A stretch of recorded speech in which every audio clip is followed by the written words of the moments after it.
আসসালামু আলাইকুম। আমরা আজকে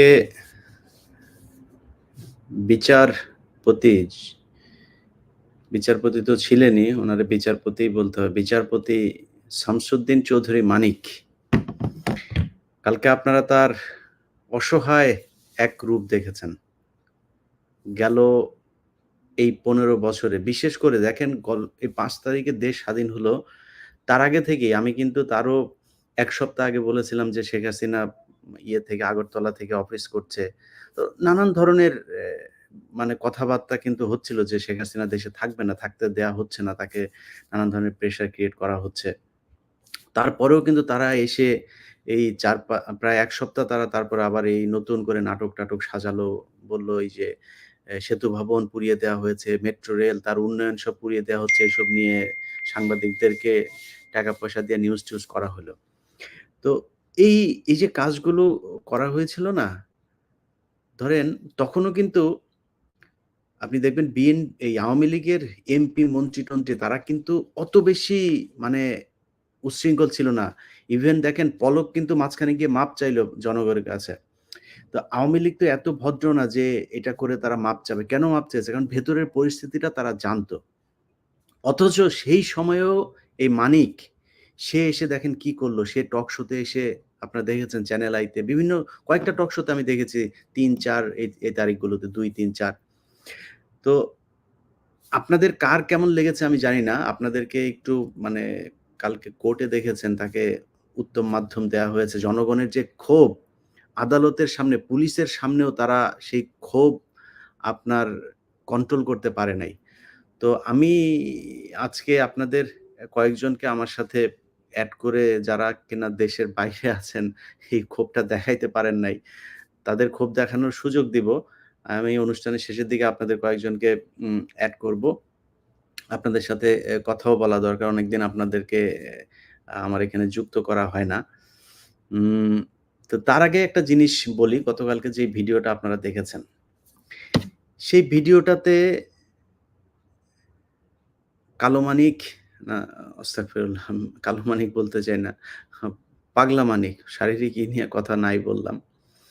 এই পাগলা মানিক যে শুয়েছিল আপনার কলাপাতার উপরে। দেখেন ৪ তারিখেও কত দাপট এই মানিকের। আল্লাহর বিচার একদম চোখের সামনে আমাদের এই প্রজন্ম, আমাদের পরের যে প্রজন্ম আসবে, সবাই এটাকে দৃষ্টান্ত হিসাবে যদি দেখে, তাদের জীবনে এই ধরনের পরিস্থিতি আর আসবে না। এরপরেও শুধু আওয়ামী লীগ না, আওয়ামী লীগের পরেও বাংলাদেশে যারা ক্ষমতায় আসবে, এই আজ থেকে আজকে ধরেন ২৩-২৪ তারিখ।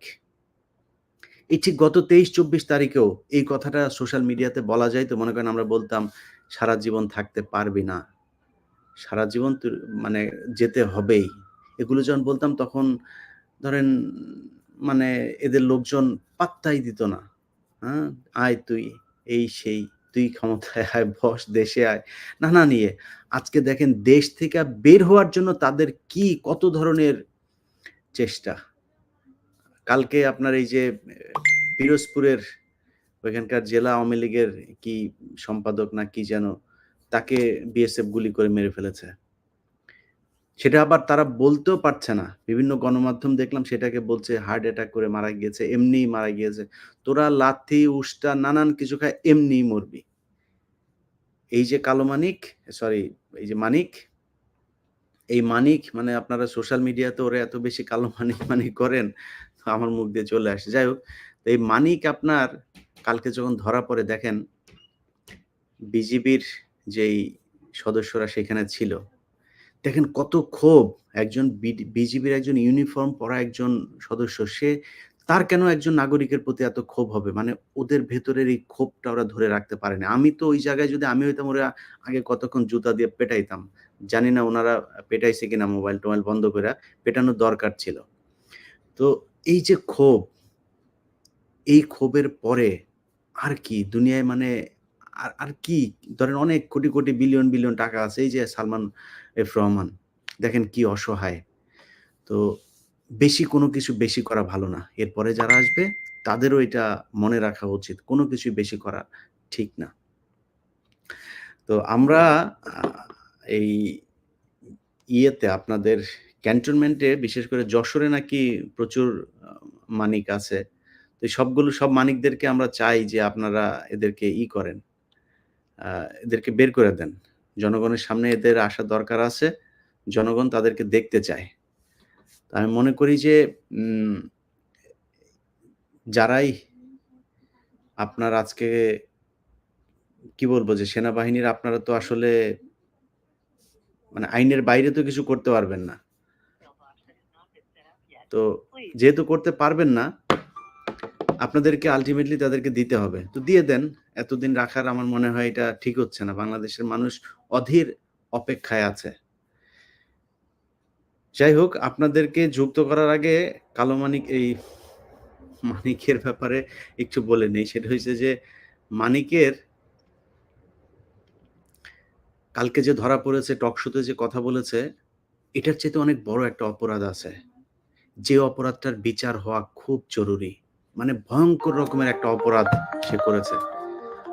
আচ্ছা সেই অপরাধটা কি?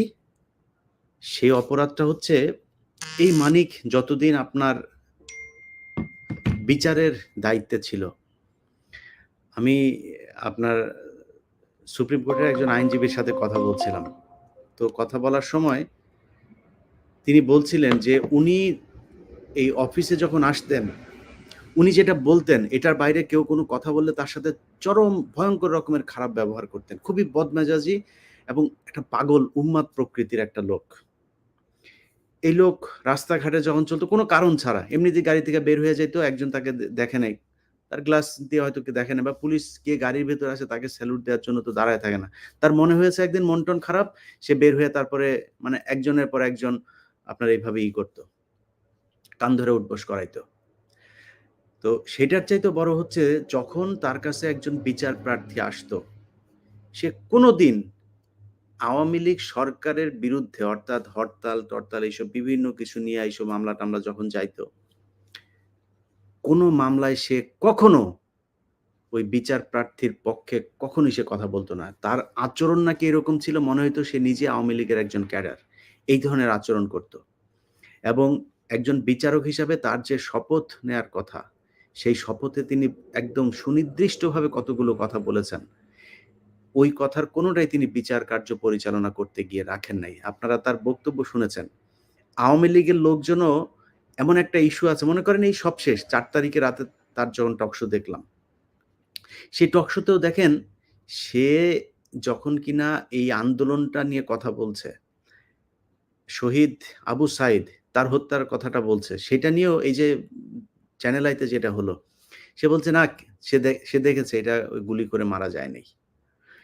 মানে এমন জিনিস নিয়ে সে আর্গুও করত যে এটা নিয়ে আওয়ামী লীগের লোকও এটা নিয়ে আর্গুও করার মতো ওই করত না। মানে সাহস করত না। কিন্তু সে এটা নিয়ে করছে। তো এই ব্যক্তি এই বিচার করতে যেয়ে এরকমই প্রচন্ড আওয়ামী লীগ হয়ে যাইত। সবচাইতে বড় যে এটা নিয়ে বিচার হওয়া দরকার সেটা হচ্ছে যেই মানুষগুলোকে শুধুমাত্র রাজনৈতিক বিরোধিতার কারণে ফাঁসি দেওয়া হয়েছে, সেটার সাথেও এই মানিক জড়িত।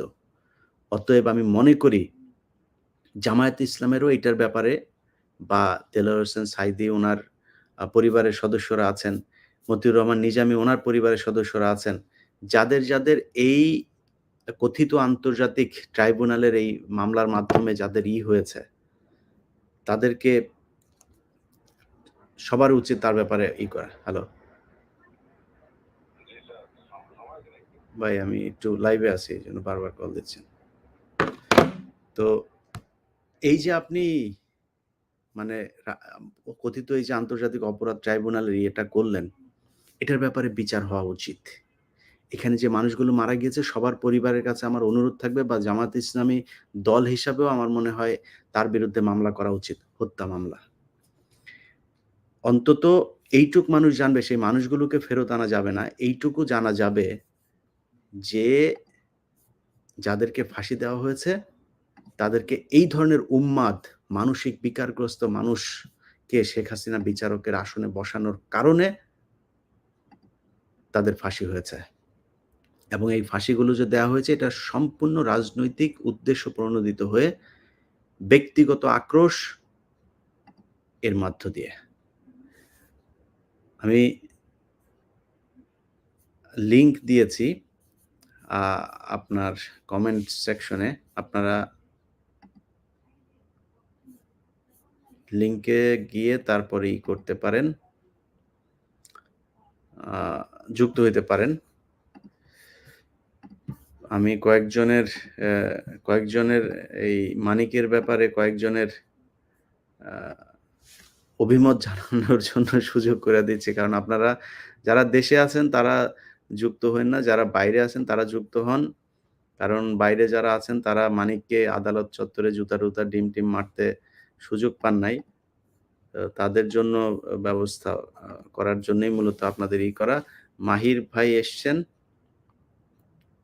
মাহির ভাই আপনার ওকে, ঠিক আছে। ক্যামেরা সবাই অন করেন। এখন তো আর ভয় নেই না? আগে নয় আমি দেশদ্রোহী পাকিস্তানি রাজাকার ছিলাম। এখন তো ভয় নেই। তো সবাই না ইলিয়াস ভাই, আমি কিন্তু আপনার ইয়াতে আগেও আসছি। ঠিক আছে? আপনার একটা আচ্ছা, প্রোগ্রামে আমাদের সাথে attorney Sheikh Selim New York থেকে যুক্ত হয়েছেন। সেলিম ভাইকে নিয়েই আমার এই অনুষ্ঠানটা করার কথা ছিল। আমি সেলিম ভাইকে পাচ্ছিলাম না। সেলিম ভাই শুনছেন? হ্যাঁ, শুনছি ভাই, শুনছি। আচ্ছা। আসসালামু আলাইকুম। আসসালাম, জি। মাহির ভাই বলেন, আমরা দুইজনের কথা নিয়ে তারপরে সেলিম ভাইয়ের কাছে আমরা শুনবো। আমাদের আগে সেলিম স্যার বলুক।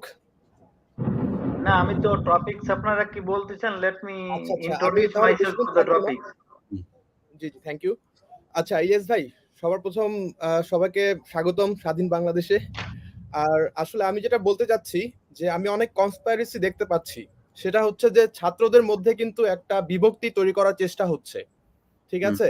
তো এটা কোনোভাবে করা যাবে না। আমি সোশ্যাল মিডিয়াতেও যেটা দেখছি যে ছাত্রদের মধ্যে একটা মানে এটা হয়তো ভারতের বলেন বা আওয়ামী লীগ বলেন, যেটাই হোক, তারা এটা চেষ্টা করছে অপচেষ্টা যাতে কোনোভাবে সাকসেসফুল না হয়। ছাত্ররা আমার বিশ্বাস এটা মাথায় রাখবেন। জি, হ্যাঁ, অবশ্যই আমিও এটা বিশ্বাস করি। আরেকটা বিষয় আমি ছাত্রদেরকে আহ্বান করব যে আদালত প্রাঙ্গণে কিন্তু যেটা হচ্ছে, যদিও আমাদের ক্ষোভটা কিন্তু খুবই যৌক্তিক, যে আসামিগুলো ধরা পড়ছে ওদের কিন্তু আমারও মন চায় যে একটু মারি। ঠিক আছে? এটা বাংলাদেশের সব জনগণই চায়, কিন্তু এটা আদালত প্রাঙ্গণে যদি এরকম হয় সেই ক্ষেত্রে কিন্তু আমাদের বর্তমান সরকারের ভাবমূর্তি প্রশ্নবিদ্ধ হয়। ঠিক আছে? সেই ক্ষেত্রে আমি মনে হয় যে না ভাই, আপনার এটার সাথে আপনি আপনার মন্তব্য দিয়েছেন, আপনার এটার সাথে আমি একমত না। কেন জানেন? কারণ বিদেশিদের দেখতে হবে যে এদের উপরে বাংলাদেশের মানুষের কত ক্ষোভ। আর যদি আদালতের কথা বলেন না, আদালতের বিষয়টা হচ্ছে আপনার এর আগে আমাদের সিনিয়র সাংবাদিক, বাংলাদেশের সাংবাদিকদের মানে যদি এখন এই মুহূর্তে সাংবাদিকদের পিতা যদি কেউ থাকে, মাহমুদুর রহমান। সেই মাহমুদুর রহমানকে আদালত চত্বরে কিভাবে কোপানো হয়েছিল সেটা আমরা দেখেছি। তো ওইটা কিছু না, কিন্তু মানুষের ক্ষোভ বহিঃপ্রকাশ করতে হবে, আর এটা বহির্বিশ্বকে দেখতে হবে। যাক, আমরা আরেকজনের নিয়ে আসি। এম হাসান ভাই, আপনি ক্যামেরা অন করবেন? আসসালামু আলাইকুম ইলিয়াস ভাই। বলেন, আমার আজকের আলোচনায় থাকি। হ্যাঁ, জি বলেন ভাই, মানিকের ব্যাপারে বলেন। আজকে নিউজে দেখলাম যে সব নিউজে বলতেছে মানিক ধরা খাইছে, বাট কেউ কেউ বলতেছে যে কিছু টাকা নিয়ে উয়ে ধরা খাইছে। উয়ে বলতেছে যে 70-80 60-70 লাখ উয়ের কাছে টাকা মাইরা নিয়ে নিছে। বাট সাংবাদিক গুলো বলতেছে যে উয়ে নাকি বলে কিছু টাকা নিয়ে ধরা খাইছে। তো এই সাংবাদিকদের এখনো ভাই মানুষ হয় নাই। ওরা একটা লোক বলছিল শুক্রাণু, আর হচ্ছে সাংবাদিক, লাখের ভিতরে ভাই একটা মানুষ। বাস্তব কথা ভাই এগুলো। আচ্ছা, যাই হোক, গালিব ভাই বলেন, আমরা তারপরে সেলিম ভাইয়ের সাথে কিছুক্ষণ আলোচনা করব। এটা নিয়ে আমরা এই মানিক যে অপরাধটা, যেটা নিয়ে আমি কথা বলছিলাম, সেটা নিয়ে যে মানিক যে অপরাধটা করেছে সেটা হচ্ছে যে সে যে খালি টক শোতে এগুলো করেছে সেটা না। একজন বিচারক হিসাবে তিনার যে অপরাধ সেটা অনেক বড় একটা বিষয়। কারণ তার একটা রায়ে তার ব্যক্তিগত আক্রোশের কারণে এরকম শত শত হাজার হাজার মানুষের হয়তো জীবন শেষ হয়ে গিয়েছে। মানুষকে সে ফাঁসি দিয়েছে এবং এগুলো সে খুব দাম্ভিকভাবে সে এগুলো বলতো যে আমি ফাঁসি দিয়েছি, আমি এটা করেছি। সো এই জিনিসগুলোর ব্যাপারে আমাদের আইনি ব্যাখ্যা জানার জন্যই অ্যাটর্নি শেখ সেলিম আমাদের সাথে যুক্ত হয়েছেন। গালিব ভাই, আপনি বলেন, তারপরে আমরা সেলিম ভাইয়ের কাছে যাই। আসলে আমার তো ওইভাবে বলার কিছু নাই। আসলে ও একজন আওয়ামী লীগের বড় ক্যাডার ছিল, খুব খারাপ একজন লোক ছিল, এটা আমার মন থেকে আর কি আসে যেটা। আর উনি ফার্স্টে যে মানে একটা মহিলার সাথে যেভাবে টক শোতে একটা মানে মারামারির মতো একটা অবস্থা করছিল, এটা দেখার পর থেকে আমার অনেক খারাপ লাগছিল। আসলে ওনার মতো লোক বিচারপতি হওয়ার কোনো মানে আসেই না, যোগ্যতা নাই। জি, প্রশ্নই আসে না। জি সেলিম ভাই, জি, জি, বলেন। ওনার প্রচুর মতো একদম খারাপ লোক। ওনার মতো লোকের বিচারপতি হবার যোগ্যতা নাই। এটা থেকেই আপনার কাছে কোয়েশ্চেন। আসলেই কি আছে ওর বিচারপতি হবার মতো কোনো যোগ্যতা? শোনেন, বিচারপতি হিসাবে তার এডুকেশনাল যোগ্যতা ছিল, কিন্তু বিচারপতি বা যে কোনো দেশের পাবলিক অফিস অর্থাৎ রাষ্ট্রীয় পদ ধারণ করতে হলে তার আর একটা যোগ্যতা থাকতে হয়, সেটা হলো ক্যারেক্টার অ্যান্ড ফিটনেস। সেইটা তার কোনোদিনই ছিল না। যেমন আমি বলি, আমেরিকার কথা বলেন, যে কোনো দেশের কথা বলেন, আমেরিকা একজন অ্যাটর্নি হইতে হলো ক্যারেক্টার অ্যান্ড ফিটনেস থাকতে হয়, এবং বারের সিনিয়র মেম্বারদের ইন্টারভিউ নিয়ে এটা একটা সার্টিফিকেশন দিতে হয় যে he has a character and he has a fitness to be a lawyer. বাংলাদেশের জাস্টিসদেরও সেটা, এইটা কনস্টিটিউশনে লেখা নাই, কোথাও লেখা নাই, but it's a unwritten rule. এইটা আপনি যদি বাংলাদেশের আর্টিকেল 95 দেখেন, সেখানে 10 ইয়ার্স প্র্যাকটিস হয়তো বা তার থাকতে পারে, থাকতে পারে, তার এডুকেশনাল এবং প্রফেশনাল যোগ্যতা ছিল, সে লাইসেন্সড অ্যাডভোকেট ছিল, সে বোধহয় প্র্যাকটিসও করেছে বা করে নাই, সেটা ভিন্ন ব্যাপার। মানে সেটাও একটা ক্রাইটেরিয়া দেখান। কিন্তু আপনি যখন রাজনৈতিক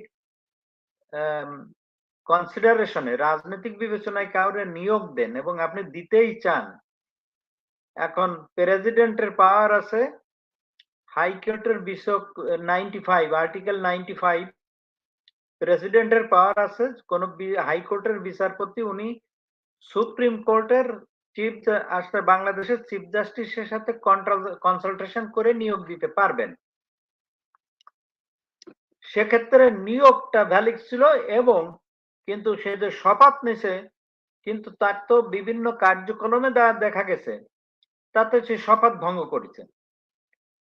তার ক্যারেক্টার অ্যান্ড ফিটনেস ছিল না। যার যে একটা বিচারপতি হইলে যে একটা চরিত্র এবং ফিটনেসের কি বলবেন, যেটা যে পদে সার্ভ করার, অর্থাৎ পদের কর্তব্য পালন করার মতো ইন্টিগ্রিটি, চারিত্রিক দৃঢ়তা তার কোনোদিনই ছিল না। আর উনি যখনই, যেমন ধরেন দুটো একটা উদাহরণ দেয়া যায়, উনি বিমানে উঠে ইকোনমি ক্লাসের টিকিট কেটে উনি ফার্স্ট ক্লাসের দাবি করেছে, এবং বিমানের লোকজন রেহাস্ত করেছে।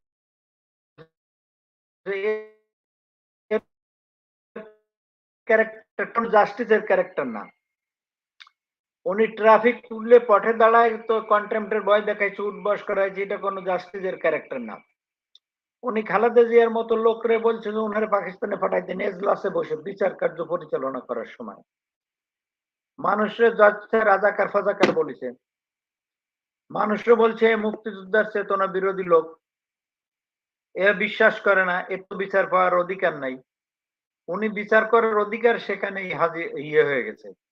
এখানে সরকারের উচিত ছিল, বা অন্য জাস্টিসদের উচিত ছিল, অ্যাডভোকেটদের উচিত ছিল, যারা বিচারের সাথে, অথবা চিফ জাস্টিস নিজের উদ্যোগে, নিশ্চয়ই উনার গোসরে এগুলো ছিল, আর যদি না থাকে তো উনিও সুপারভিশনের দায়িত্বটা ভঙ্গ করেছে। এনারে সুপ্রিম জুডিশিয়াল কাউন্সিল করে এনার বিচারপতির পদ থেকে অপসারণ করা অবধারিত ছিল।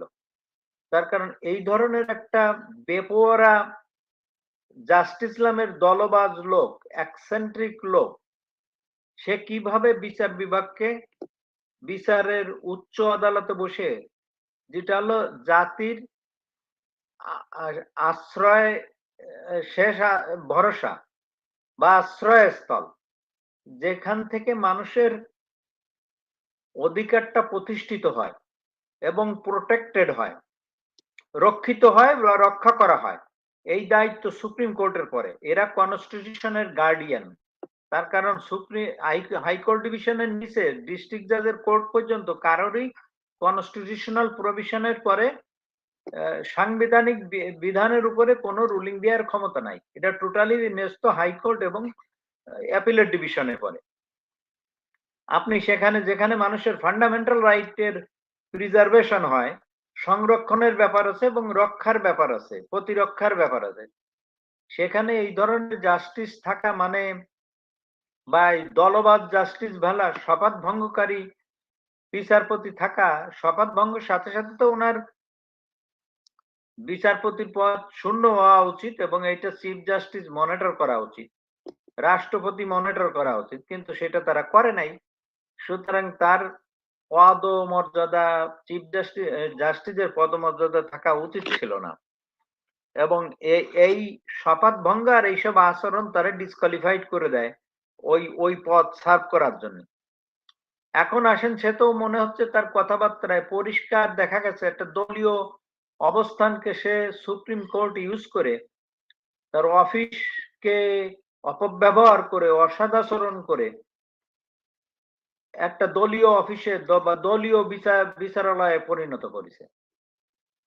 এদেরকে আপনি তো বিচারপতি বলতে পারেন না, এদের বলে ইংরেজিতে একটা কথা বলে জুডিশিয়াল মিসক্রিয়েন্ট, অর্থাৎ বিচার বিভাগীয় সন্ত্রাসী বা বিশৃঙ্খলাকারী, নাশকতাকারী। তো উনার স্থান তো জাস্টিসের নাশকতাকারী ছাড়া আর কিছু না। ওনার থেকে উদাহরণ করতে গেলে আপনার একটু বড় করে বলি, ব্রডার পিকচার দেখেন বাংলাদেশের জুডিশিয়ারি বিচার বিভাগে। কালকে দেখছিলাম যে কনক সরোয়ারের একটা ইন্টারভিউ, এক লোক কিভাবে সালমানের রহমান তার বউটাকে হরণ করেছে, তার ব্যবসাকে হরণ করেছে এবং তার বিরুদ্ধে 14টা মামলা দিয়ে বিভিন্ন সময় রিমান্ড দিয়ে এবং ম্যাজিস্ট্রেট কোর্টে ঘোষণা করেছে যে আমার আইনমন্ত্রী এই ব্যাপারে ফোন করেছে, ওনার এই ও কোন তার 10 দিনের রিমান্ড মঞ্জুর করেছে। তো এগুলার সাথে এগুলা ফল জুডিশিয়ারি পলিটিসাইজড করে একটা বিচার বিভাগকে নাশকতা কেন্দ্রে পরিণত করা হয়েছে, যেটা রাষ্ট্রীয় যন্ত্র ব্যবহার করে জনগণের পরে কি করা হলো, জনগণের পরে অত্যাচার নিপীড়ন চাপাই দেওয়া হয়েছে। আপনি বিচার বিভাগের পুরাটাই একটা সন্ত্রাসীতে গুড অ্যামাউন্ট অফ জাস্টিস এটা সন্ত্রাসে পরিণত হয়েছে। আর এই সন্ত্রাসে পরিণতিতে হইলে প্রভাবটা যে সমস্ত জাস্টিস নতুন, যে সমস্ত জাস্টিস কিছুটা নিরপেক্ষ ছিল, বিচার ছিল, তাদেরও বিচার প্রক্রিয়া প্রভাবিত হয়েছে। তো সুতরাং হোল বিচার বিভাগ নেতিবাচক ভাবে এফেক্টেড হয়ে প্রভাবিত হয়ে ফল বিচার ব্যবস্থাকেও অকার্যকর করে দিছে। মানুষ বিচার থেকে বঞ্চিত হয়েছে, নিপীড়ন, নির্যাতন, অবিচারের শিকার হয়েছে। তো সেক্ষেত্রে আর আপনি যদি দেখেন গত 16 বছর বা 19 বছর যাই বলেন আওয়ামী লীগ আমলে, দেখেন যে প্রতিটা কেসে 8 দিন, 10 দিন, 15 দিন রিমান্ড, এক একজনের 2-3 বারও রিমান্ডে দিয়েছে, হোলসেল রিমান্ড দেয়া হতো। এখানে সরকারের ইঙ্গিতে পুলিশের চাওয়া পাওয়ার ইয়েতে তার কারণ এখানে মনে হতো যে রাজনৈতিক দল চায় আমি রিমান্ড দিতে বাধ্য। তো এগুলা তো জাস্টিস ছিল না, এগুলা জাজও ছিল না, কোন ট্রু সেন্সে এগুলা কোনো জাজ না, এগুলা ছিল মিসক্রিয়েন্ট, এগুলা ছিল বিচার বিভাগীয় নাশকতাকারী। এরা বিচার বিভাগকে ধ্বংস করেছে, বিচার ব্যবস্থাকে ধ্বংস করেছে, মানুষের উপরে অত্যাচার করেছে। এটা হচ্ছে স্বৈরাচারী আওয়ামী লীগ গভর্নমেন্টের একটা বিচার বিভাগ একটা নির্যাতন তন্ত্রে পরিণত হয়েছে, নির্যাতন বিভাগে পরিণত হয়েছে। আপনি ধরেন জাস্টিস পরিণতি তো এই হওয়ার কথা, উনি পালাই যাচ্ছিল, তারপরে উনার কথার ভিতরে কিছু অসঙ্গতি আছে। দেখেন উনি বলছে যে আমারে এত টাকা হয়েছে, আমার কাছ থেকে 2 জন মারধর করে তো 60-70 লাখ টাকা নিয়ে গেছে। সেলিম ভাই, তুমি একটা জিনিস দেখেন, ধরেন মানে সারা জীবন দাড়ি টুপি আর মাদ্রাসা ইমামদের বিরুদ্ধে কথা বলে আসলো, আপনি দেখেন ওর কোলের মধ্যে টুপি, একটা দাড়ি অত বড় করতে পারে নাই, দাড়ি রাখার চেষ্টা করতেছিল, আর কোলে আবার একটা টুপি, মানে টুপি মাথায় দিয়ে সে পালাচ্ছিল যাতে তারা কেউ না চিনে। না, সেটার পরে আসতেছি, ওটা তো অবজারভেশনে সবাই আছে, এটা বলারই অপেক্ষা রাখে না যে উনি এই বেশ ধরেছে টুপি মাথায় দিয়ে পলায় টলায় চলে যাবে জীবন রক্ষার্থে। কিন্তু ওনার কথাটা এই মুহূর্তেও দেখেন যে ওনার কাছে যে দুইটা ছেলে ওনারে মারধর করে 60-70 লাখ টাকা নিয়ে গেছে, কিন্তু 40,000 টাকা ওনার কাছে এখনো আছে।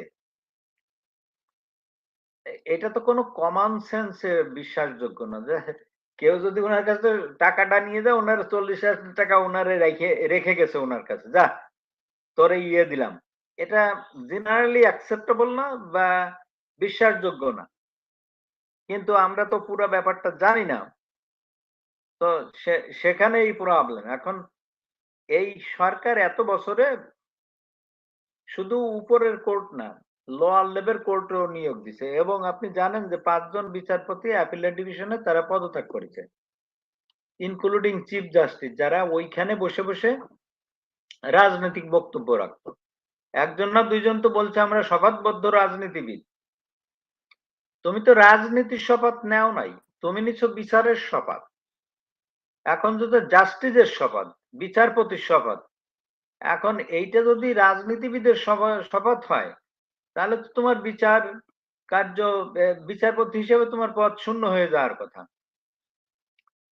আর এরা বিভিন্ন ধরনের অর্ডার করেছে, তারা জানতো যে এই রিপোর্ট ফলস, এই এভিডেন্স ফলস, তারপরে নির্ভর করে এতে তারা একটা সিরিয়াস অফেন্স করেছে। সেই অফেন্সটা আমি বলি, বাংলাদেশের দণ্ডবিধির 219 ধারায় তারা একটা বড় অপরাধ করেছে। এটা রাষ্ট্রের বিরুদ্ধে অপরাধ করেছে, যারা বিচার প্রার্থী ছিল তাদের অপরাধ করেছে। আমি এখনো দেখে অপেক্ষায় করায় আছি যে এই ভিকটিম গুলা কেন ইনাদের বিরুদ্ধে ব্যক্তিগতভাবে মামলা করছে না, এবং এই মামলার বিচার হওয়া উচিত। তো সেইটা এই এই এই বিচারপতি মানিক কোন সেন্সেই কোনোদিন কোনো জাস্টিস ছিল না। জাস্টিসের নামগন্ধ তার ইসে ছিল না। এত চরম দলবাজ একটা লোক আওয়ামী লীগ ওখানে বসাইছে। যেমন ধরেন কেন দলবাজ লোককে আওয়ামী লীগ বসাইছে, তারে ব্যাপোয়ারা আচরণ, কিন্তু তার বিরুদ্ধে পার্লামেন্টে ইয়ে হয়েছিল, পার্লামেন্টারিয়ানরা বলছিল যে উনারে বিচারপতির আসন থেকে সরান এবং সুপ্রিম জুডিশিয়াল কারণে কাউন্সিলে বসে ওনাকে অপসারণ করেন এই সমস্ত অসদাচরণের জন্য। এটা খোর আওয়ামী লীগও ছিল, পার্লামেন্টের মেম্বারেও ছিল, এ নিয়ে দীর্ঘ আলোচনা হয়েছিল, আপনারা সবাই জানেন। কিন্তু তারপরে কি হলো, ওনারে হাইকোর্টের বিচারপতি থেকে ওনারে অ্যাপিলেট ডিভিশনের বিচারপতি নিয়োগ করলো। তার কারণ ওই যুদ্ধ অপরাধীদের যাদের বিরুদ্ধে আসছিল তাদের ফাঁসি কার্যকর করার জন্য। এটা অবভিয়াস কেন ওই ধরনের একটা লোককে ওখানে দেয়া হলো। সে ছিল সরকারের এই অপকর্ম বা অবিচার করে রাজনৈতিক প্রতিপক্ষকে বিনাশ করার একটা বড় যন্ত্র। এটা বিচারপতি না, ওনারে কি বলা যাবে, ইনি হলো একটা জুডিশিয়াল হন্তা, জুডিশিয়াল মার্ডারার, অর্থাৎ বিচার বিভাগীয় খুনি। ইনি খুন করেছে জাস্টিস সিস্টেমকে, ইনি খুন করেছে ব্যক্তিকে, তার বিচার হওয়া উচিত। এবং কোন রকমে এইটা যদি বিচার এই সরকার না করে, কোন রকমে এরা পার পেয়ে যায়, ভবিষ্যতে এই ঘটনা আবার হইতে থাকবে। তার কারণ একটা অপরাধ যদি তার বিচার না হয়, এইটা এই জার্ম হিসাবে, জীবাণু হিসাবে এটা বিভিন্ন জায়গায় ছড়াইতে থাকে, যেটা বিভিন্ন সময় দেখা গেছে। সো এই তত্ত্বাবধায়ক সরকারের হবে এগুলার পূর্ণ বিচার করা। একদল খুব লাফালাফি শুরু করেছে ক্ষমতায়, যে তারা এই মধু যে এরা লুটপাট করেছে, এই লুটপাটের আবার করতে চায় মনে হয় সমস্ত হিসেবে। এত ব্যস্ততা কিসে আপনাদের, আবার উনি ক্ষমতায় যাইতে হবে? কি আপনাদের যোগ্যতা আছে, কি আপনারা অতীতে করে দেখাইছেন? এক একজনের যোগ্যতা সম্পর্কে আমরা জানি, আপনাদের ক্যারেক্টার সম্পর্কে আমরা জানি। সুতরাং কোয়াইট থাকেন। জনরোষ দেখছেন কিভাবে ইয়ে হয়েছে, আপনারাও তার বাইরে যাবেন না। আর এই দেশটারে ক্ষতি করেন না, রাজনীতি নির্বাচন করে ওইখানে এই সরকারের কাজ করতে দেন। আমার মতে শীঘ্র নির্বাচন কোন রকমই হবে না যতক্ষণ পর্যন্ত রাষ্ট্র সংস্কার না হয়, যেটা জনগণ চাইছে, গণবিস্ফোরণের মাধ্যমে যেটা মানুষের চাওয়া পাওয়া। এখন যদি আপনারা তার এগেনস্টে যান, এটা আপনাদের চয়েস, কিন্তু আমরা চেষ্টা করবো এটা যাতে না হয়। ইলিয়াস ভাই, এই বিচার বিভাগ নিয়ে আপনার আর কোনো প্রশ্ন আছে কিনা? না, বিচার বিভাগ নিয়ে প্রশ্ন আরেকটা, সেটা হচ্ছে যে ধরেন এই মানে মানিকের যে বিষয়টা আমার কাছে সবচাইতে গুরুত্বপূর্ণ মনে হয়েছে। মানিককে জিজ্ঞেস করছিল যে আপনি চলে যাচ্ছেন, মানে কোথায় যাচ্ছিলেন? আমি ভারতে পলায় যাচ্ছি। কেন যাচ্ছেন? বলছে প্রশাসন আমাকে করবে, নির্যাতন করবে এই জন্য। একজন বিচারক, মানে তার বিরুদ্ধে তো কোনো হত্যা মামলা-টামলা কোনো কিছুই নাই, তাই না? সে না, শুধু টক শোতে একটা কথা বলেছে। ওইটা নিয়ে আর কি বা হতো? মানে উনার আসল ভয়টা কোথায়? মানে প্রশাসন উনাকে কি করতো? কোন মামলায় উনি ভয় পাচ্ছে? এটা করার কারণটা কি? আমার মনে হয় কি জানেন? এই যে যারা এটা সব জায়গায় রিপোর্টও বেরোচ্ছে, সাঈদীকে মিথ্যা মামলা সাজায় রাজাকার বানায় তারে ফাঁসি দেওয়া হয়েছে। এই কেসে তো উনিও ছিল, এই কেসে উনি ওপিনিয়ন দিছিল ফাঁসি দেয়া, কিন্তু অন্যান্য সিটিং জাস্টিসরা এইটা মানে নাই। বিচারপতি আব্দুল ওহাব উনি উনারে খালাস দিছিল, আমার খালাসি হওয়া উচিত। তারপর উনারা জানে যে সাঈদীর ভিতরে যত কিছু ছিল এগুলা সত্যি না, সে রাজাকার কোনোদিন ছিল না। এবং ওনার এখানে ভয় আছে, ওনার আরো কিছু কেসে ভয় আছে যেখানে উনি খুবই পক্ষপাত দুষ্ট রায় দিছে, যেটা আইনের ধারে কাছেও নাই। সেগুলো তো ওনার মামলা হবে। এরপরে আরো বোধহয় ভয় আছে, যেহেতু উনি ৭০ লাখ টাকা নিছে। এখন এই ৭০ লাখ টাকার সোর্সটা আমি জানি না, ওনার নিজের মুখেই ৬০-৭০ লাখ টাকা নিছে। এখন ৬০-৭০ লাখ টাকা তো ওনার পকেটেই ওইখানে ছিল ক্যাশ টাকা। তারপরে এর আগের ৬০-৭০ লাখ আসলে একজন বিচারপতির বাংলাদেশে ৬০-৭০ লাখ সে দেখাইতেই পারত, আমি টাকা সেভ না, করেছি। আমি কিন্তু সেটা বলতেছি আপনি যে যে সোর্সটা পয়েন্টটা কি। বললেন, এখন জি। যদি তদন্ত হয় ৬০-৭০ লাখ টাকা কোথায় পেলে, হুম, তার হুম, কারণ সে যে স্যালারি পাইছে, পেনশন পাইছে, ডেফিনেটলি একটা হ্যান্ডসাম পাইছে, টাকা হুম, পাইছে। কিন্তু সেটা তো সে বিভিন্ন জায়গায় ইনভেস্টও করেছে আমার মনে হয়। এতদিন ধরে ওই ক্যাশ নিয়ে পালানোর জন্য উনি বসে নাই, তো উনি এই অ্যাকাউন্টিং দিতে পারতো না। এবং উনার যে সম্পদ বাড়িছে, আমি এটা, আমার কাছে কোনো ইয়ে নাই, আমি জাস্ট অনুমান করে বলছি। বা পরীক্ষা পরিস্থিতির সম্পদ বাড়িছে শোনা গেছিল, আগে রিপোর্ট হয়েছিল উনি লন্ডনে কি কি সম্পত্তি করেছেন হুম, বিচারপতি হওয়ার পরে। এখন আপনি কোন রকমেই এইটা জাস্টিফাই করতে পারবেন না যে বাংলাদেশের একজন বিচারপতি যে বেতন পায় বা সুযোগ সুবিধা হয় তাতে উনি লন্ডনে বাড়ি করার মতো ওনার সামর্থ্য আছে। আমার আমি যদি এটা স্মরণ করতে পারি যে একটা বাড়ি কিনছিল উনি ১০,০০০ পাউন্ড দিয়ে। হুম, এখন ১০,০০০ পাউন্ড দিয়ে লন্ডনে বাড়ি কেনার মতো এরকম বাড়ি আমার তো জানা মতে নাই। আরেকটা কিনছিল হুম, বোধহয় কত ১ লাখ কত দিয়ে। তো ধরেন ডিসপ্যারিটিটা দেখে বোঝা যায়। যত এক বাড়ির দাম যদি ২ লক্ষ পাউন্ড হয়, আরেকটা ১০,০০০ হইতে পারে না, যত খারাপ বাড়ি হোক না কেন। হুম, হুম, তার কারণ সেটাই, জায়গা আছে, সেটাই। একটা হয়তো বিল্ডিং, আরেকটা তো লন্ডনে তো সোনাঘর নাই। লন্ডনে হুম, টিনের ঘরও নাই। জায়গার দাম কম বেশি, এলাকা বেশি হয়তো একটু আসা মানে কম বেশি ইয়ে মানে করবে। যাই হোক ১-১.৫ কোটি টাকার কম না কোনো কিছুই। ১-১.৫ কোটি টাকার কম না, তারও বেশি হবে। হুম। কিন্তু এখন উনার কতগুলো সম্পত্তি আছে, উনার আসল ভয়টা কি? নিশ্চয়ই কোনো কারণ আছে উনার আসল ভয়, যাতে উনি ধরা কেঁচো খাবেন। খুঁড়তে সাপ বেরিয়ে আসার ভয়টা আছে। যাই হোক সেলিম হ্যাঁ, ভাই, হ্যাঁ, আমরা তার কারণ এখানে এখানে বেশ উনি কয়েকজন যে যুক্ত হয়েছে। আমি ওনাদের একটু, সেলিম ভাইয়ের কাছে যদি কোনো কোয়েশ্চেন থাকে বা মানিকের ব্যাপারে অভিমত জানানোর জন্য, যারা গতকালকে আদালতের সামনে গিয়ে মানিকের প্রতি শ্রদ্ধা জানাইতে পারেন নাই, তাদের কয়েকজন শ্রদ্ধা জানানোর জন্য আছেন এখানে। আ ও সিওর। মাহমুদ ভাই, জি বলেন। আসসালামু আলাইকুম। আচ্ছা, শর্ট করে বলেন সবাই, হ্যাঁ? জি ভাই, আমি ১ মিনিটের ভিতরে শেষ করব। জি, প্লিজ। ভাই উনার যে ছবিটা ভাইরাল হয়েছে, এটা দেখে যারা মায়া কান্না করতেছে, হ্যাঁ? তাদের জানা উচিত যে মানিক বিচারপতি থাকাকালীন কি কি অন্যায় করছে, কি কি নির্যাতন করছে, এবং এই অন্যায়ের কারণে, এই অবিচারের কারণে কত শত শত মানুষ আজকে তাদের জীবন ধ্বংসের মুখে পড়েছে। হুম, হুম। যারা মায়া কান্না করতেছে এদের অন্তত সামান্য যদি বোধ থাকতো, তাহলে এই মায়া কান্নাটা করতো না। মায়া বরং কান্না কি ভাই, করছে নাকি ভাই? আমার তো চোখে পড়ে নাই। করছে নাকি কেউ?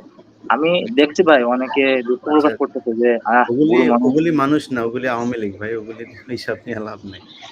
তো ভাই এই যে দালাল মানিকটা, হ্যাঁ, উনি আসলে বিচার হওয়া উচিত। উনি যত আকাম কুকাম করছে সবই এখন বের করে নেওয়া উচিত এবং ইনাকে উপযুক্ত একটা শাস্তি দেওয়া উচিত। শাস্তি দেওয়া উচিত। জি, হাকিম হাকিম ভাই। জি ভাই, আসসালামু আলাইকুম। আচ্ছা, জি ভাইজান বলেন। ভাই আমার কথা হচ্ছে, এই এত ছাত্রদের জীবনের বিনিময়ে আমরা দ্বিতীয় স্বাধীনতা পেলাম।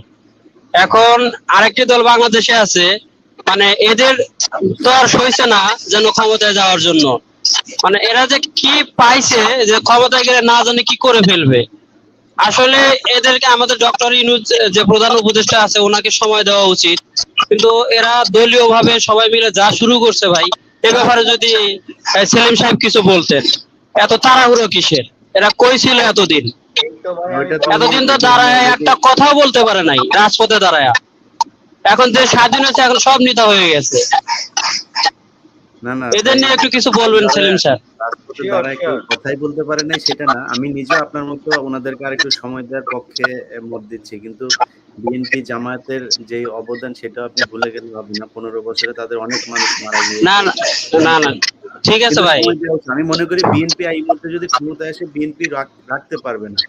তো তাদের উচিত ডক্টর তারা মোহাম্মদ ইউনূসকে আ- দেশটা একটা ভালো জায়গায় নিয়ে যাওয়া পর্যন্ত অপেক্ষা করা। আমার আমার কথা হচ্ছে যে ইন্ডিয়ান যারা আছে ওরা তো এমনিতেই ওত পাইতে আছে। হ্যাঁ, আমাদের দেশের সর্বত্র ওরা ছড়িয়ে আছে। এখন আমাদের দেশের প্রধান একটা দল যদি এরকম করে, তাহলে জি, ওরা তো মানে বিভিন্ন দিক থেকে সুযোগ নেওয়ার চেষ্টা করবে। জি সেলিম ভাইকে বলতে দিন। জি। শোনেন, আপনার সাথে আমি একমত। তার কারণ কি সালাম জানেন? আলাইকুম। বিএনপি সালাম জামাত আলাইকুম। এতদিন আন্দোলন করেছে, তারা জনগণের সাথে ভুক্তভোগী, মেবি তারা বেশি ভুক্তভোগী, তারা পার্ট অফ দ্য জনগণ। কিন্তু যে ওভারঅল আওয়ামী লীগের দুঃশাসন, কুশাসন, লুটপাট নীতি, সালাম আলাইকুম। ওয়ালাইকুম আসসালাম ভাই, লুটপাট নীতি, যে রাশের রাজত্ব এবং লুটতরাজের রাজত্ব কায়েম করছে জাতীয় সম্পদ, কে এর থেকে বাদ গেছে? এখন বড় সংশয় হয়ে দাঁড়াইছে। আমরা বিএনপির আমলে আমরা 2001 থেকে 2006 এর শেষ পর্যন্ত দেখেছি, সেখানেও বাংলা ভাই ছিল, সন্ত্রাসী গ্রুপ ছিল, দেশে সারা দেশে সমস্ত জেলায় 64 জেলায় একসাথে বোমাবাজি হয়েছে। তারা কি শাসন করতে পেরেছে? তারা কি মানুষের জানমাল নিরাপত্তা দিতে পেরেছে? এক সময়, এখন কি বলে, এই যে আয়নাঘর ছিল আর এক সময় হাওয়া ভবন ছিল, সেখানে আনডিনাইটলি খুব ভালো কাজ হয়নি। এবং একটা গভর্নমেন্টের ভিতরে দুইটি গভর্নমেন্ট ছিল, একটা হলো খালেদা জিয়ার নেতৃত্বে আর একটা তারেক জিয়ার নেতৃত্বে ছিল। প্রবলেমটা ওইখানে হয়েছে, যেহেতু একক শাসন, একক দলীয় শাসন ছিল না, এখানে ছিল জুনিয়র টিমের শাসন এবং সিনিয়র টিমের শাসন।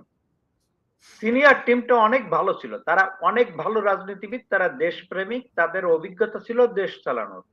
কিন্তু জুনিয়র টিমটা টোটালি ব্যর্থ হয়েছে, সিনিয়র টিমটারে বাধাগ্রস্ত করছে, যার জন্য এই গণতান্ত্রিক ব্যবস্থা, তত্ত্বাবধায়ক ব্যবস্থা ব্যাহত হুঁচট খাইছে। এই সুযোগটা আওয়ামী লীগ নিয়ে বিএনপিরে বাধ্য করেছে গণ আন্দোলনের মাধ্যমে, সেখান থেকে একটা প্রত্যাখ্যাত শক্তি সেটা, এবং সেই সময় জনগণ তাদের প্রত্যাখ্যান করেছিল। যদিও আওয়ামী লীগের মতো নেতৃত্বে এই সুযোগটা নিয়ে তারা এখন স্বৈরাচার, লুটপাট তন্ত্র ইয়ে করছে। আমি আওয়ামী লীগের কোনো দল বলি না, এইটা হলো একটা অপরাধী চক্রে পরিণত হয়েছে। আপনি বলেন যে আওয়ামী লীগের কোন লোকটা ছাত্রলীগ ইউনিয়ন পর্যায়ে থেকে শুরু করে লুটপাট করেনি? এটা টোটালি, এটা রাজনৈতিক নীতির ক্যারেক্টার, রাজনৈতিক দলের যে ভাবমূর্তি সেটা টোটালি ধ্বংস করে একটা অপরাধ, দলীয় অপরাধ চক্রে পরিণত হয়েছে। এখন এই রাষ্ট্র সংস্কার দরকার। রাষ্ট্র সংস্কার কেন দরকার আমি বলি, এই রাষ্ট্রের কিছু অবশিষ্ট নাই। আমরা দেখলাম যে বিচার বিভাগ ধ্বংস হয়েছে, শিক্ষা ব্যবস্থা ধ্বংস হয়েছে, বিউরোক্রাসিতে অদম্য করাপশন, যেখানে মানুষের সেবার কিছু বলতে পাওয়া যায় না, গেলেই মানুষরে কি করা হয়, জোরপূর্বক টাকা নেওয়া হয়, নাইলে হ্যারাসমেন্ট করে টাকা নেওয়া হয়। শিক্ষা প্রতিষ্ঠানের সিলেবাস নষ্ট করে দিয়ে আমাদের সংস্কৃতিকে, ধর্মকে ধ্বংস করে, ট্র্যাডিশনকে ধ্বংস করে একটা নতুন জিনিস ইন্ট্রোডিউস করছে, যাতে আমাদের জাতিটা, আমাদের মরাল ফ্যাব্রিকটা, আমাদের ধর্মটা প্রভাবিত হয়। শিক্ষা গেল, বিচার বিভাগে আমাদের টোটালি ভেঙে পড়েছে। এইখানে বিভাগে আমাদের 1 মিনিট ভাই বলতে দেন। তারপরে বিচার বিভাগের কথা আগেই বললাম অনেক কিছু। এডুকেশন সিস্টেমটা বলেন, বিউরোক্রাসি বলেন, আরেকটা বড় জায়গায় তারা ধ্বংস করেছে, যে গণতন্ত্র ধ্বংস করেছে। গণতন্ত্র ধ্বংস করেছে কিভাবে? ইলেকশন প্রসেসটা টোটালি এলিমিনেট করে দেওয়া হয়েছে। তার কারণ উপজেলা নির্বাচন অফিসার থেকে শুরু করে পোলিং এজেন্ট পর্যন্ত ফলস রিপোর্ট সাবমিট করেছে, যার ভিতরে ভোটারবিহীন নির্বাচনকে ভোটারভুক্ত নির্বাচনে দেখানো হয়েছে। এর টোটালটা ধ্বংস হয়ে গেছে। আমার তো মনে হয় না যে বিএনপি এইটা ক্যাপাবল, এইটা টোটালি রিফর্ম করা। এই তত্ত্বাবধায়ক সরকারই পারবে, যাদের কোনো লেজুর নাই, যাদের কর্মীদের সন্তুষ্ট করতে হচ্ছে না, যাদের করতে হচ্ছে না। জি, তাদেরকে আরেকটু সময় দেওয়া দরকার। আমি একটা সাজেশন দিতে চাই। জি। অ্যাটলিস্ট উপজেলা নির্বাচন কমিশনার থেকে শুরু করে টপ নির্বাচন কমিশনার, চিফ নির্বাচন কমিশনার পর্যন্ত সবাইরই ফলস রিপোর্ট দাখিল করার জন্য প্রসিকিউট করা উচিত, এবং সেটা প্রসিকিউট করা উচিত আইনের টু দ্য ফুল এক্সটেন্ট, আইনের সম্পূর্ণ সীমানা দিয়ে এইটা পানিশমেন্ট নিশ্চিত করা, যাতে ভবিষ্যতে নির্বাচন ক্রাইম করতে গেলে কেউ ভয় পায়। তো নির্বাচন প্রসেসটা আরো কি করেছে দেখেন, গত 3-4টে নির্বাচন যদি আপনি দেখেন, নমিনেশন প্রসেসটা সবাই টাকা দিয়ে নমিনেশন কিনতে হয়েছে। এখানে আপনি দল বলেন যে পাবেন, তখন তারাও করেছে কি এই টাকা, কারা নেসেসারিলি টাকা দিয়ে ইলেকশন করে এমপি হয়ে, লিডার হয়ে, এইটা তারা জনগণের পকেট মারিছে, রাষ্ট্রীয় সম্পদ তছরূপ করেছে। এইভাবে সর্ব অঙ্গে প্রসেসটা করে দেওয়া হয়েছে। শিক্ষা প্রতিষ্ঠান বলেন, জুডিশিয়ারি বলেন, পুলিশ ফোর্সকে টোটালি পলিটিসাইজড করা হয়েছে। বাংলাদেশে যে পাবলিক সার্ভিস, যে কোটা আন্দোলনের মূল ছিল, নিয়োগ পদ্ধতি টোটালি ধ্বংস করা হয়েছে। এটা আওয়ামী লীগের বিবেচনায় ধ্বংস করা। আওয়ামী লীগ হইলে করবা, না হইলে তাদের চাকরিও দেওয়া হবে না। এবং পিএসসির লোক পর্যন্ত, সর্বোচ্চ বিনিয়োগ কর্মকর্তা যেটা, তাদের বাসাতেও টাকা পাওয়া যাচ্ছে, সেটাও ধ্বংস করা হয়েছে, দলীয় লোক বসা হয়েছে। আর্মিকে পলিটিসাইজ করে আয়নাঘর সৃষ্টি করা হয়েছে, পুলিশকে পলিটিসাইজ করে বিনা বিচারে হত্যা করা হয়েছে মানুষকে। তারপরে জুডিশিয়াল মার্ডার করা হয়েছে, অর্থাৎ বিচার বিভাগীয় জাজদের দিয়ে মার্ডার করা হয়েছে, মানুষকে নিয়ে রিমান্ডে নিয়ে অত্যাচার করা হয়েছে। আপনি বলেন যে কোন সেক্টর? বাংলাদেশের মিডিয়াকে ধ্বংস করে দেওয়া হয়েছে। যত মিডিয়া, যে সমস্ত যারা খবর পড়তো একটু নিরপেক্ষভাবে, তাদের ধ্বংস করে দেওয়া হয়, শুধু দলীয় মিডিয়াদের লাইসেন্স দেওয়া হয়েছে। আপনি বলেন যে সেক্টরের কোন সেক্টরটা বাকি আছে? কোন সেক্টরই বাকি নাই এই আওয়ামী লীগের ধ্বংস করার জন্য। এখন আসেন ওই ছোট ভাইয়ের কথায়, যে বিএনপি, এই কিছু উল্লেখ করলাম, আর সব আর একটু পরে আরো অন্য দিনে আলাপ করা যাবে। ধরে নেন যে সর্ব অঙ্গে ব্যথা, এইটা কি বিএনপির পক্ষে সম্ভব রিফর্ম করা? বিএনপিতে কিছু ভালো লিডার ছিল এক সময়, তারা কেউ আজকে বিএনপিতে নাই। খালেদা জিয়া ডিজেবলড, অসুস্থ, ওনার নেতৃত্ব দেওয়ার ক্ষমতা এখন আর নাই। কিন্তু যারা 2 দিন আগে এই 2001 to 2007 পর্যন্ত যারা ওই বিএনপি সরকারকে ধ্বংস করেছিল, জাতীয় স্বার্থ বিনাশ করেছিল, তারাই এখন লিডারশিপে। আমার মনে হয় না এদের এই যোগ্যতা আছে, এই দূরদর্শিতা আছে, এদের এই প্রজ্ঞা আছে দেশকে চালনা করার মতো বা একটা ফর্মে আনার মতো। এখন বাংলাদেশের আর কারোর কোনো অল্টারনেটিভ নাই এই তত্ত্বাবধায়ক সরকার ছাড়া বা ইন্টারিম গভর্নমেন্ট ছাড়া। একজন অ্যাকসেপ্টেবল পারসন দিয়ে, ওয়ার্ল্ড ওয়াইড রেকগনাইজড পারসন, যার head doctor professor Yunus Nobel laureate এবং বড় একজন ইকোনমিস্ট, ওয়ার্ল্ড রেকগনাইজড ইকোনমিস্ট। বাংলাদেশের জনগণ যদি এইবার ভুল করে, এই বিএনপির নাচানাচিতে এই সরকারের মেয়াদকে খাটো করে রিফর্ম ছাড়া ওদের আনতে, এর চেয়ে চরম ভুল এই জাতি আর করবে না। এর চেয়ে, এবং ছাত্র সমাজ তারা দেখছি অনেক ম্যাচিউর, অনেক জানে, এদের কোনো মূল্যে এটা হওয়ার ব্যাপার না। এর ভিতরে এক ছোট ভাই বলছিল যে আমার ভয় আছে, একটা বড় ভয়, সেটা আমি বলি, এই ছাত্র সমাজকে বিভাজন করে দেয়া। এতে বলছে যে পার্শ্ববর্তী দেশের র জড়িত আছে, এরা 24/7 এটা কাজ করছে, অবিরাম কাজ করছে।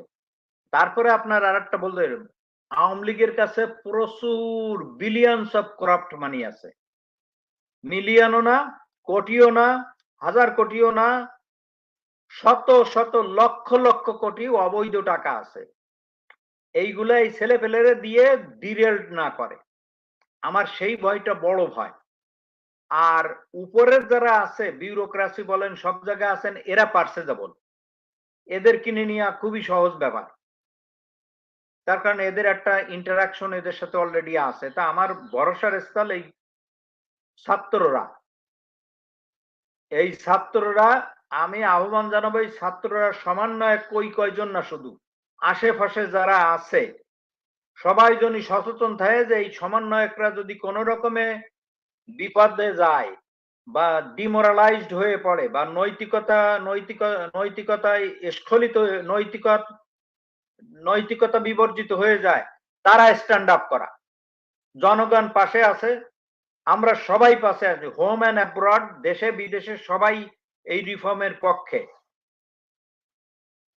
এতে এতে আমার মনে হয় যে এই যে বিএনপির আগে যারা দুর্নীতির যে মামলা আছে এখনো, এগুলা উইথড্র করা উচিত। দেখতে হবে সত্যি কিনা, সত্যি হলে বিচার হতে হবে। আমি দল করলাম, সরকার চলে গেছে বলে ফুর্তি করে উইথড্র করা উচিত হবে না। তো এই জন্য আমি বলছি যে বিএনপির এত তাড়াহুড়া, একটা কারণ আমার মনে হয় যে তারা ক্ষমতা লিপসু, আর ওই ক্ষমতা বাগিয়ে হয়তো ফাইন্যান্সিয়াল দিকে তাদের নজর। তার কারণ আমি ব্যক্তিগতভাবে অনেকটা চিনি, তাদের নজর ওই দিকে। তো আপনারা যারা আমাদের কথা শুনতেছেন, আপনারা ঐক্যবদ্ধ থাকেন যে নির্বাচন শিগগিরই হবে না, হতে দেয়া হবে না, হতে দেয়া উচিত না এই দেশকে রক্ষা করার জন্য। তার কারণটা কি, কয়েকজন স্বার্থান্বেষী লোকের জন্য 18 কোটি মানুষ ভুগতে পারে না, তাদের ভাগ্য জিম্মি থাকতে পারে না, তাদের ভাগ্য নিয়ে সিনিমিনি করার কোন রাজনৈতিক দলের অধিকার নাই। এবং বাংলার মানুষ এই গণ আন্দোলন দেখায় তারা তাদের অধিকার চায়, এবং এইটা নিয়ে সজাগ থাকাটাই আজকে বড় ব্যাপার। এবং এই যে আন্দোলনের স্পৃহাটা, চেতনাটা ধরে রাখা বড় ব্যাপার। তার কারণ একটা বড় আশার ব্যাপার দেখলাম যে সবাই এবার প্রতিবাদ করছে, সবাই এবার মাঠে নেমেছে, সবাই এবার সোচ্চার। আর এই যে নিউ ফাউন্ড ফ্রিডম, এইটা সবাই এনজয় করছে, বলতেছে, এইটাই বড় বাধা, অন্তরায় সব দলের জন্য। ওকে, বিএনপি জামাত আপনারা যেই আছেন, ওকে, রিফর্মটা হচ্ছে আপনাদের জন্য। এই রিফর্মটা মজবুত হলে আপনাদের ভবিষ্যৎ রাজনীতিটা মজবুত হবে। সুতরাং অপেক্ষা করেন, অ্যাটলিস্ট অ্যাপ্রিসিয়েট করেন যে ছাত্ররা আপনাদের মুক্ত করেছে।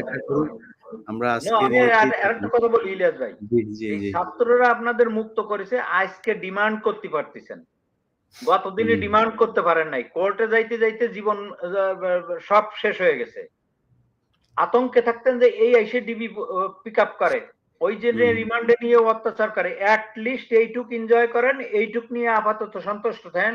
লেট দ্য রিফর্ম ওয়ার্ক, রিফর্মটা করতে দেন, অপেক্ষা করেন, অপেক্ষা করে ছাড়া আপনাদের কোনো উপায় নাই।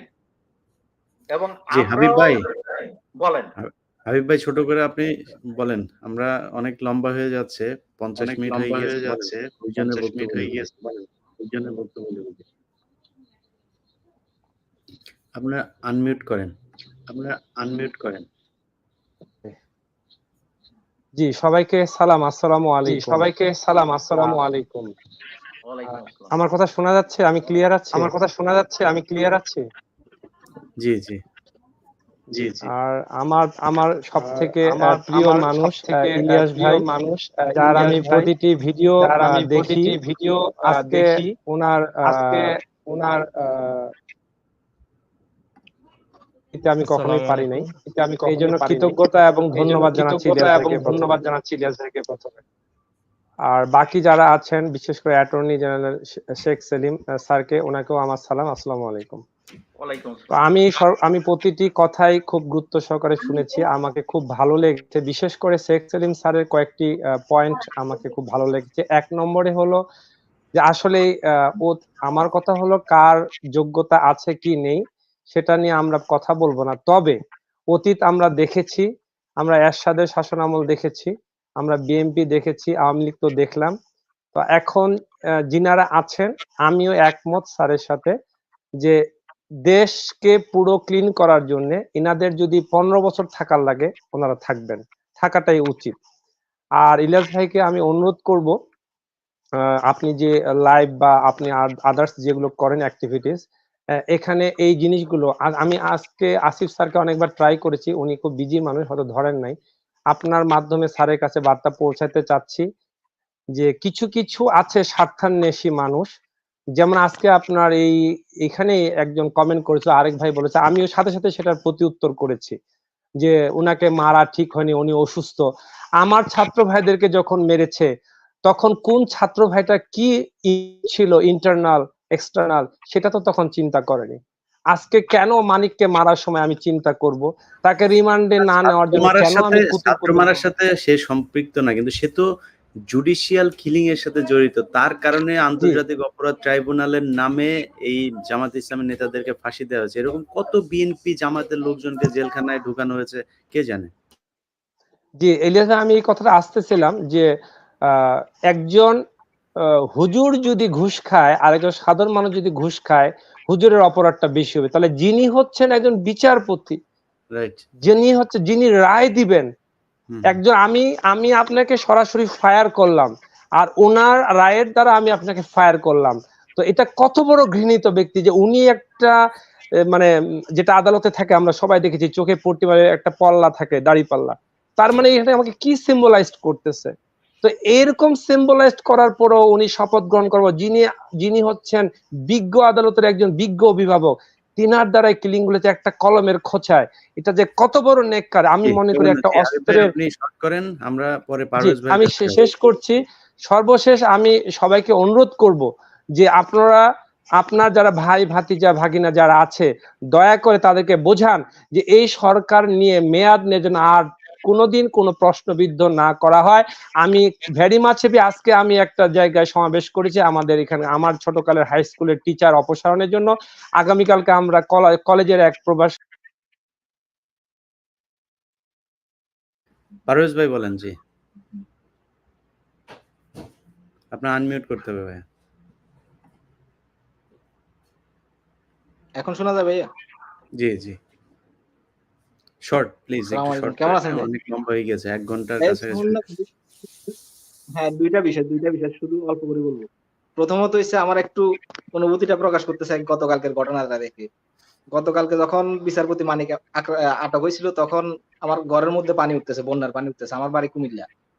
তো আমি এমনি মন খারাপ ছিল, তখন যখন দেখতেছি যে মানিকের এই ঘটনাটা, তখন আমি ভুলে গেছি আমার ঘরে যে পানি উঠতেছে, এটা আমি ভুলে গেছি। আমি এখন বিদেশে আছি, ওমান আছি, আমার বাবা আছে বাড়িতে অসুস্থ মানুষ, কিন্তু উনি অনেক কষ্ট করছে, ওই কষ্টটা আমি ভুলে গেছি তখন। আরেকটা বিষয় ভাইয়া, এই কথাটা এখানে বলতে চাইতেছি কি জন্য, আপনাকে আমি আমার ফ্যামিলি মেম্বারের মতো মনে করি। আজকে অনেকদিন থেকে আপনার সাথে আমি জয়েন আছি, এই জন্য বলতেছি বিষয়টা। ধন্যবাদ ভাই, এই পারভেজ ভাই, ঠিক আছে, ভালো থাকেন, সাবধানে থাকেন, আপনার পরিবারের খোঁজ খবর নিয়েন। জি হ্যাঁ, আলহামদুলিল্লাহ এখন সবাই ভালো আছে। সীমান্ত ভাই, একটা বিষয় আচ্ছা সীমান্ত ভাই, 1 সেকেন্ড। জি পারভেজ ভাই, দ্রুত করেন, আমাদের 1 ঘন্টা পার করতে চাচ্ছি না কোনোভাবে। আমরা দেখতেছি জনাব তারেক রহমান, আমি 2005 সালে ওনার একটা টক শো দেখছিলাম এনটিভির, 1 ঘন্টা 4 মিনিট নাকি 21 মিনিটের। ওইখানে ওনার যে ইন্টেলিজেন্স আমি দেখতে পাচ্ছি, ঠিক আছে, কিন্তু এর মধ্যে ইদানিং উনি যে ভিডিও বার্তাগুলো দিতেছে, এগুলোর মধ্যে উনি কাগজ পড়ে পড়ে বলতেছে, মানুষের সাথে ইমোশনালি খুব একটা কানেক্ট করতে পারতেছে না। আমি চাইতেছি যে আপনার মাধ্যমে উনি খবরটা জানতে পারুক, যাতে মানুষই কানেক্ট করে এরকম ভাবে কথা বলতে। ওনার ভিডিও বার্তাগুলো মানে মানুষের কানেক্ট করার জন্য যে উনি কাগজ পড়ে পড়ে বলতেছে, ওগুলা খুব একটা আর্টিফিশিয়াল লাগতেছে। এটা যদি আপনি কোনোভাবে ওনার কাছে পৌঁছাতে পারেন তাহলে আমি অনেক খুশি হব। এটা বলা ছিল। না, ওইটা ওনাকে বলার মতো ভাই, ওনার আশেপাশে অনেক লোকজন আছে, তারা নিশ্চয়ই ওনাকে যেভাবে গাইড করে, ওনাদের যেটা ভালো মনে হয় সেভাবে আমার করে। কথা তো আপনি কোনো আপনার ঝামেলা মতামত নাই। যদি আপনি আপনার আপনার কোনো মতামত কন্টাক্ট জানিয়েছেন। থাকে, উনি হয়তো ওনার আশপাশের লোকজন বা উনি ভিডিও দেখলে জানতে পারবে। সীমান্ত ভাই, আপনি বলেন। ধন্যবাদ ভাই। ওকে, আসসালামু আলাইকুম। সেখানকার দুর্নীতি যে কতটা লম্বা 2009 সাল থেকে যদি আমরা লক্ষ্য করি বিষয়টা, 2009 সালে বিডিআর হত্যা থেকে শুরু করছে, তারপরে তারা সেকেন্ড স্টেজ যেটা নিছে যে দেশের বড় আলেম ওলামা বা দেশের বড় যারা জ্ঞানী তাদেরকে হত্যা, মানে বুদ্ধিজীবী হত্যা যেরকম করছে পাকিস্তানিরা, তারা এরকম দেশের মেধা শূন্য করছে দ্বিতীয় স্টেজে। তারপরে যেটা করতেছে যে সাধারণ মানুষের মানে মুখের কথা, মানে মুখের ভাষা কেড়ে নিছে। এই যে আমি কথাটা বলতেছি, বা তো কিছুদিন আগে আমারও কথা বলার কোনো সামর্থ্য ছিল না, মুখে মনের মধ্যে কষ্ট থাকলেও বলতে পারতেছিলাম না। তো এদের যে এই যে কথা মানে যে মানুষের ভাষা কেড়ে নেওয়া, বা এদের দোষর গুলা যেমন কালামানিক, হারুন, এদের এই দোষর গুলার বাংলার মাটিতে সঠিক বিচার হোক। আমি চাই না যে বিচার হোক, এদের গাছের সাথে বাঁধায় রাখা হোক, প্রত্যেকটা মানুষ একটা করে জুতা মারে যাক, প্রত্যেক মানে ঢাকা শহরে যতগুলো ইলেকট্রিক পোল আছে প্রত্যেকটা আওয়ামী লীগকে বাধা হোক, এবং প্রত্যেকটা মানুষের উচিত দিনে একবার করে জুতা মারা। এদের মারার দরকার নাই। আর এদের যে পরিমাণ টাকা আছে, এই টাকাগুলা সুইস ব্যাংক থেকে সংগ্রহ করে নিয়ে আসে আমাদের দেশের উন্নয়নের কাজে লাগানো উচিত। কারণ আচ্ছা, ফাহিম ভাই, আপনি কি মানে বন্যা কবলিত এলাকায় আছেন নাকি? মশারির ভিতরে মনে হচ্ছে। না ভাই, আসলে আমি দুঃখিত, আমার ক্যামেরাটা নষ্ট, সেই জন্য আমি আন্তরিকভাবে দুঃখিত। জি জি আর জি জি আমি বলেন। আসলে আমি 1 মিনিটে আমি আমার কথাটা শেষ করে ফেলতেছি। প্রথম কথা হচ্ছে, মানিকের বিচার আল্লাহ পাক করতেছে, শুধু মানিক না, সবার বিচার আল্লাহ পাক করতেছে। আমাদের আনন্দ হচ্ছে এতে, আমরা খুশি। আর আমার আরেকটা প্রশ্ন হইতেছে, আমরা এখনো দেখতেছি যে অনেক থানায় মামলা নিতে গেলে হয়রানির শিকার হইতে হইতেছে। আমার প্রশ্ন হইতেছে যে পুলিশের বদলি ঘটায় কি আসলে এই পুলিশে আওয়ামী সন্ত্রাস মুক্ত করা যাবে? আর আরেকটা প্রশ্ন হইতেছে যে আপনার এই বাংলা এডিশন, আপনার যে পত্রিকাটা ভাই, এটার একটা আপডেট আমাদেরকে জানাবেন যে এটা কতটুকু কাজ করা শুরু করছেন। ওইটা আপনারা কারণ আপনার প্রতিটা আপডেট বাংলাএডিশন.com এ গেলেই আপনারা এখন দেখতে পারবেন আপডেট কতটুকু। আমরা আগামীকালকে একটা পর্যায় পর্যন্ত আমরা হাতে পাবো। আপডেট থাকবে সেটা আমরা তাদের কারেকশন দিব। আমাদের খুবই গুরুত্বপূর্ণ একটা হিসেবেই কাজ চলছে, প্রকল্প হিসেবে। ইনশাআল্লাহ আপডেট পাবেন। জি, যাই হোক, আমার কাছে সেলিম স্যারের কাছেও আমি একটু জানতে চাইতেছিলাম যে পুলিশের ব্যাপারটা, যে আসলে বদলি ঘটায় কি এই আওয়ামী সন্ত্রাস মুক্ত করা যাবে পুলিশকে? আর আরেকটা বিষয় যে ভাইয়া, আমাদের যে আমরা আসলে যতদিন নিজেরা সংশোধিত না হব, ততদিন আসলে সরকার চেঞ্জ করে আমরা কতটুকু ফায়দা ভোগ করতে পারবো। দেখেন, আজকেও ফেনীতে অনেক জায়গায় ত্রাণ নিয়ে যাইতেছে, সেখানে কিছু মানুষ আইসা ত্রাণের ইয়াগুলা নিয়ে আলাদাভাবে বিক্রি করতেছে। এরকম ঘটনা ঘটছে। তো আমরা যদি নিজেদের সংশোধন না ঘটি, সরকার পাল্টে আসলে আমরা কতটুকু সংশোধিত হইতে পারবো, এই ব্যাপারটা একটু আমরা সেলিম স্যার এবং আপনার কাছে দুজনের কাছে প্রশ্ন থাকবে। সেলিম ভাই, আপনি শেষ করে দেন। আসসালামু আলাইকুম। আইনের শাসন শাসনটা কমে যাবে, আপনি টোটালি বাংলাদেশ থেকে এলিমিনেট করতে পারবেন না। এই যে লোকটা আপনি বললেন, এই যে ত্রাণ চুরি করেছে, এর যদি বিচার হয়, অ্যারেস্ট হয়, জেল জরিমানা হয়, এটা কমে যাবে ভবিষ্যতে। সংক্ষেপে আরেকটা কথা বলি যে বিচারপতি মানিক কিন্তু টেলিভিশনে এসে এই আইনগত পরামর্শ দিছে যে এদের গুলি করা যায়, পুলিশ ঠিক কাজ করতেছে, এবং সে নিজেও এসেও রাজাকারের বাচ্চাদের জন্য আমার আসতে 1-1.5 ঘন্টা লাগছে এগুলা বলেছে। সুতরাং হি ইজ গিলটি। যে গুলি করেছে সে তো গিলটি, আর যারা অনুপ্রেরণা জাগাইছে তারাও গিলটি। তো বিচারপতি মানিক রে কি করেছে না করেছে সেটা নিয়ে আমি মন্তব্য করতে চাই না, গণরোষে হচ্ছে, কিন্তু তার বিচারের সম্মুখীন হওয়া উচিত। একটা ডিউ প্রসেস, তারও রাইট আছে একটা ডিফেন্ড করার। এইটা দিয়ে তার পানিশমেন্ট নিশ্চিত করাটা আমার মনে হয় ঠিক আছে। আমার মনে হয় সেটাই হলো right way to do it. আর একটা কথা ছোট ভাই, যে আমরা তো সংশোধন হবই, আমাদেরও সংশোধন হওয়া উচিত। এবং এই যে যারা এখনো দুর্নীতি করছে এর বিরুদ্ধে আপনারা প্রোটেস্ট করেন, থানায় যে ভাঙাচোরা করেন না, কিন্তু সামনে এসে তার অপসারণ দাবি করেন, এর বিচার দাবি করেন। অ্যাডমিনিস্ট্রেশন এমন মুডে এখন যে এই বিচার দাবি করলে তারা কিছু না করে পারছে না, তার কারণে পুলিশের উপর লেভেল থেকে নিচের লেভেল পর্যন্ত এখন একটা আতঙ্কে আছে এবং তারা অ্যাকশন নেবেই। তো সেটা আপনারা করতে পারেন, থানা ভাঙচুর না করে বিশৃঙ্খলা আরো না বাড়ায় এইভাবে করেন। লিগালি যেটা আপনাদের রাইট আছে প্রোটেস্ট করার, এবং বিচার দাবি করেন, স্মারকলিপি দেন এসপির কাছে, আপনাদের বইটা সব জায়গায় এইটা করেন, জানাই দেন এই অফিসে দুর্নীতি কেন হচ্ছে, দেখবেন যে সংশোধন হয়ে যাবে। আর এইটা যদি বেশ কিছুদিন আপনারা চালাই যেতে পারেন, অ্যাটলিস্ট তত্ত্বাবধায়ক সরকার এই ইন্টারিম গভর্নমেন্ট আপনাদের কিছু বলবে না। আমি বলবো মহল্লায় মহল্লায়, শহরে শহরে, থানায় থানায়, জেলায়, উপজেলায়, সব জায়গায় একটা দুর্নীতি প্রতিরোধ কমিটি গড়ে তোলেন। যেখানে দুর্নীতি সেখানে প্রোটেস্ট, ভাঙাচোরা করেন না, যেখানে দুর্নীতি সেখানে প্রোটেস্ট। দেখবেন যে এই দুর্নীতি অনেক কমে আসবে। এই আমরা ভুক্তভোগী এই দুর্নীতির, আমাদেরই এইটা সরাইতে হবে। তার কারণ পকেট ভারী করার জন্য যে সমস্ত স্বার্থান্বেষী লোকজন ওখানে আছে, চোরে নাশনে ধর্মের কাহিনী ভাই। তো এই চোরদের বিচার করাইতে হবে, ওই জায়গাতে সরাইতে হবে। এটা অনলি ওয়ে শান্তিপূর্ণ প্রোটেস্টের এবং জোরালো প্রোটেস্টের মাধ্যমে। মহল্লায় মহল্লায়, স্কুল কলেজে, সব জায়গায় দুর্নীতি প্রতিরোধ কমিটি গড়ে তোলেন, দেখবেন যে দুর্নীতি অনেক বন্ধ হয়ে যাবে। জি সেলিম ভাই, আমরা আমরা আমরা অনেকেই আপনার ঢোকার জন্য চেষ্টা করছেন। আমরা আর সময়টা বাড়াইতে চাচ্ছি না। শুধু দুইজনকে আমি এখানে অ্যাড রেখেছি। একজন হচ্ছে নায়েব আলী, উনি আপনাদের অনেকেরই পরিচিত। ওনার নিজেরও অনেক বড় একটা ইউটিউব চ্যানেল আছে। ওনাকে দেখে আমি আরো দুইজনকে অ্যাড করলাম। যাই হোক, ওনাদেরকে দিয়ে শেষ করব। সোহেল ভাই, আপনি ছোট করে বলেন। জি, আসসালামু আলাইকুম। জি জি, কথা শোনা যাচ্ছে আমার? জি জি জি জি বলেন। জি, আমি ইরাজ ভাই, আপনাকে ধন্যবাদ আমাকে সুযোগ দেওয়ার জন্য। আমি শুধু একটা কথা বলবো। একটা নিউজে দেখলাম যে বিচারপতি মানিক উনি নাকি ওসমানী মেডিকেলে ভর্তি আছেন। কথা কতটুকু সত্য জানি না। আমি আপনার মাধ্যমে ওনাদের ডাক্তারকে বলবো, বিচারপতি মানিক উনি মেডিকেলে ভর্তি আছেন, ওসমানী মেডিকেলে। হ্যাঁ, ভর্তি আছেন উনি। আমি দাবি করব যে ওনাকে যেন সুচিকিৎসা করা হয়, কারণ ওনার প্রতি যাতে কোনো অবিচার না করা হয়। ওনার সুচিকিৎসা দরকার। ওনার কাছ থেকে আমাদের অনেক তথ্য জানার বাকি আছে, যে উনি যে কাজগুলো করছেন আমাদের অনেক তথ্য জানার বাকি আছে। ওনাকে যেন অবশ্যই তাকে সুচিকিৎসা করে আবার আনা হয় আর কি। এটাই আমার দাবি আর কি, আপনার মাধ্যমে। অনেক তথ্য জানার বাকি আছে। ওকে ধুকে ধুকে মরতে হবে, এইভাবে মরলে হবে। হ্যাঁ হ্যাঁ হ্যাঁ হ্যাঁ, অবশ্যই মরতে হবে। সে আগে চিকিৎসা নিয়ে সুস্থ হয়ে আগে আসুক আমাদের। তার কাছ থেকে অনেক তথ্য নেওয়ার বাকি আছে আমাদের। আমরা অনেক কিছু জানি না। সেই কাজগুলো অনেক করছে, আমরা এগুলো জানি না, আমাদের জানতে হবে। জি ভাই, জি ছোট করে বলেন। আসসালামু আলাইকুম ওয়া রাহমাতুল্লাহ। ইলিয়াস ভাই, অনেক ধন্যবাদ আমাকে সুযোগ দেওয়ার জন্য। আমি প্রথমে একটা মন্তব্য করব, এরপরে কয়েকটি প্রশ্ন করব। আমি আশা করি আমাদের সম্মানিত অ্যাটর্নি প্রশ্নগুলোর এক কথায় বা দুই কথায় জবাব দিবেন। আল্লাহ তাআলা পবিত্র কোরআনে বলেছেন, অতুইজ্জু মান তাশা ওয়া তুযিল্লু মান তাশা। আল্লাহ তাআলা যাকে ইচ্ছা সম্মানিত করেন, আবার যাকে ইচ্ছা অপমানিত করেন। এই আয়াতের একেবারে চরম বাস্তবায়ন আমরা গত 2 দিন আগে দেখতে পেলাম, এই সাবেক বিচারপতি শামসুদ্দিন চৌধুরী মানিকের এই অপমানিত লাঞ্ছিত হওয়া দেখে।